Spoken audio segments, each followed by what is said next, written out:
सोनम एक beauty parlour जाती थी। आसपास के लोग सोनम के पार्लर में ही अक्सर आया करते थे। ऐसे ही एक दिन ठंड के मौसम में पायल नाम की एक औरत अपने बेटे के साथ आती है। हाँ जी मैडम, बताइए आपको क्या करवाना है, फेशियल, ब्लीच या वैक्स? बाहर तो बहुत ठंड हो रही है, आप बताइए क्या क्या ऑफर है आपके पास? हमारे पास तो बहुत अच्छा ऑफर है। आप ब्लीच और फेशियल दोनों करवाते हो तो आपको 50% ऑफ मिलेगा, और वैक्स, मैनिक्योर, पेडिक्योर भी करवाते हो तो 50% ऑफ है। अरे मैनिक्योर पेडिक्योर क्या ही करवाऊं, हाथ पैर तो वैसे भी ढके रहते हैं, कहाँ ही कुछ दिखेगा। और वैक्स का भी कोई फायदा नहीं है, फेशियल भी क्या ही करवाना, चेहरा भी तो ढका ही रहेगा। अच्छा, तो आप खुद ही बता दीजिए कि आपको क्या करवाना है। एक काम करिए, आप आईब्रो बना दीजिए, 30 में ही बनती है ना आईब्रो। आई तो ऐसे थी जैसे पता नहीं क्या क्या करवाना है, और बोल रही है कि बस आईब्रो बनवा दो। ऐसे लोगों की वजह से ना पार्लर का काम चल ही नहीं रहा है। क्या हुआ, आप कुछ बोल क्यों नहीं रही हो? अरे आप बैठिए ना, मैं बना दूंगी आपकी आईब्रो। सोनम पायल की आईब्रो बनाने लग जाती है और पायल का बेटा सोनम के पार्लर का सामान छेड़ने लगता है, सामान इधर उधर करने लगता है। बेटा ऐसे नहीं करते, बैड मैनर्स। बताया होगा ना आपको आपकी मम्मा ने। अरे रहने दो ना, बच्चा ही तो है, और बच्चे तो शैतानी करते ही रहते हैं। क्या आप भी बच्चों को डांट रही हो? मम्मा मम्मा मेरे को आइसक्रीम खानी है, मुझे आइसक्रीम चाहिए। नहीं बेटा, बाहर कितनी ठंड है, और ठंड में आइसक्रीम खाने से आपकी तबीयत खराब हो जाएगी, इसलिए नहीं बच्चा, आइसक्रीम नहीं खानी। सोनम अपना फिर से काम करने लगती है। इतने में पायल का बच्चा कांच की बोतल गिरा देता है और वो बोतल टूट जाती है। देखा, इसलिए कह रही थी मैं कि मत करो। अब तोड़ दी ना बोतल। मम्मा आंटी डांट रही है। आपको बच्चे पे जरा भी दया नहीं आ रही? बच्चा ही तो है।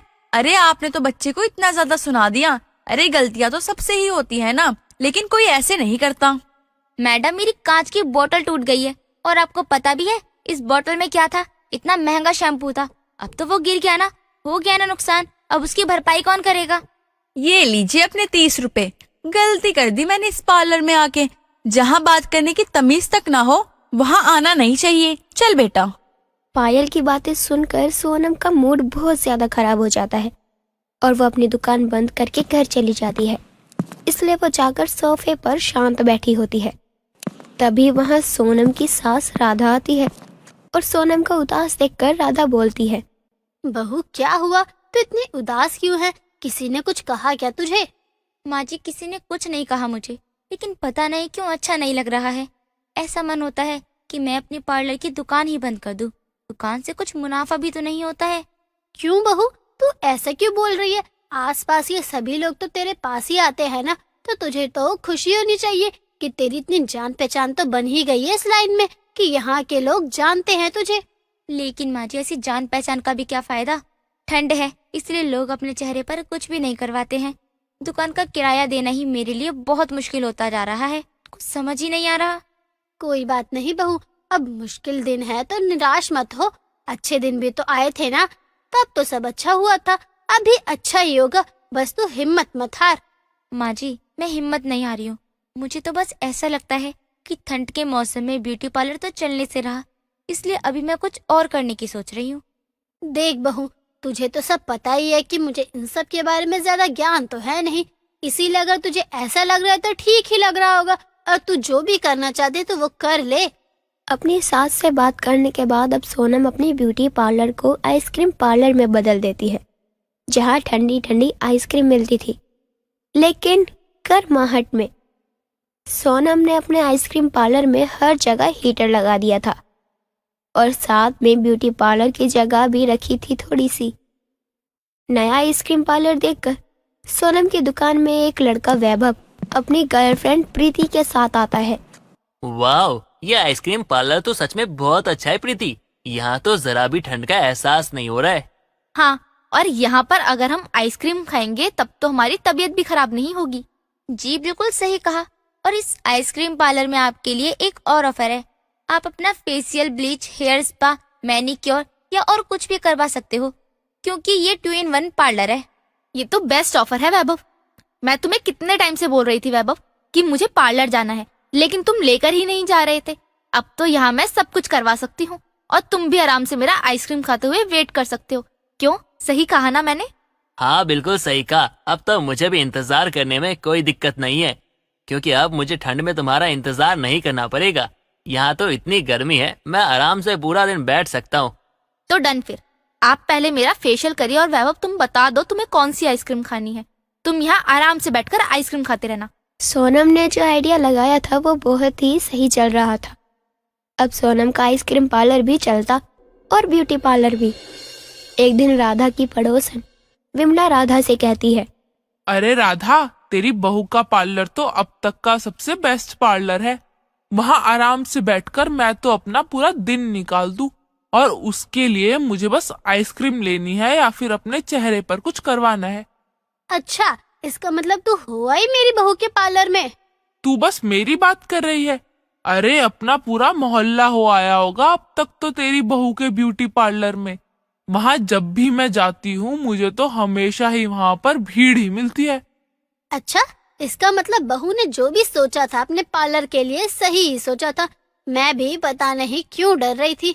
चलो अच्छा है, मैं तो यही चाहती हूँ कि बहू का पार्लर ऐसे ही चलता रहे। सोनम काफी खुश थी कि अब उसका पार्लर अच्छा चल रहा है, अच्छी कमाई हो रही है।